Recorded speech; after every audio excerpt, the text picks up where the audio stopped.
Berani betul sanggup buat huru-hara di jalan raya awam semata-mata untuk tujuan solidariti? Satu video yang sedang tular menunjukkan sekumpulan individu CIE Ultra Selangor bertindak membakar suar merah dan menghalang lalu lintas di sebuah jambatan di Kuala Terengganu.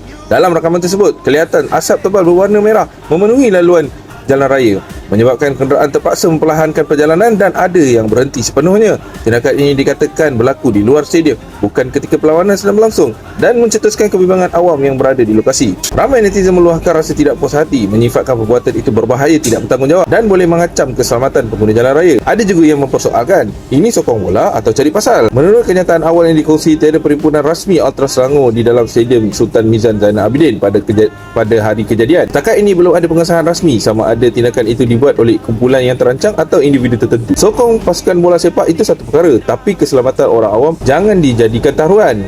Apa pendapat korang? Solidariti atau sudah melampau? Follow Agrabah News untuk cerita viral dan sensasi, kerana